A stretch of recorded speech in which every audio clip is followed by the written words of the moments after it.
Non veg செய்ய முடியலன்னா என்னங்க, கறி குழம்பு டேஸ்ட்டில் ஒரு சூப்பரான காலிஃப்ளவர் கிரேவி, சுட சுட சாதம் மட்டும் இல்லை, இட்லி தோசை சப்பாத்தின்னு சொல்லிட்டு எல்லாத்துக்கூடமே சாப்பிட்றதுக்கு அட்டகாசமாக இருக்கும். இந்த ரெசிபியை எப்படி செய்யறதுன்னு பார்க்கலாமா?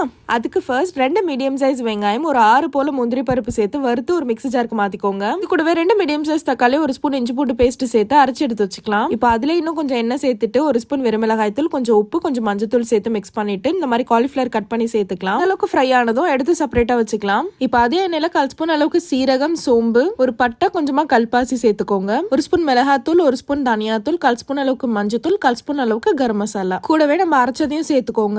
எல்லாத்தையும் சேர்த்து நல்லா மிக்ஸ் பண்ணிட்டு 1 நிமிஷம் போல நல்லா வதக்கிக்கோங்க. இப்போ 1/2 கிளாஸ் அளவுக்கு நான் அதுல தண்ணி ஊத்திக்கிறேன். கூடவே கிரேவிக்கு தேவையான அளவுக்கு உப்பு சேர்த்துக்கோங்க. இந்த மாதிரி நல்லா கொதிச்சு எண்ணெய்லாம் பிரிஞ்சு வரும்போது காலிஃபிளவர் சேர்த்துக்கலாம். மிக்ஸ் பண்ணிட்டு லோ ஃபிளேம்ல வச்சிருங்க. ஒரு 3 நிமிஷம் வரைக்கும் குழம்பு நல்லா கொதிச்சதும் ஆஃப் பண்ணிடுங்க. ஒரு சூப்பரான காலிஃபிளவர் கிரேவி ரெடி. கண்டிப்பா ட்ரை பண்ணுங்க. மறக்காம நம்ம சேனலை சப்ஸ்கிரைப் பண்ணிக்கோங்க. பை.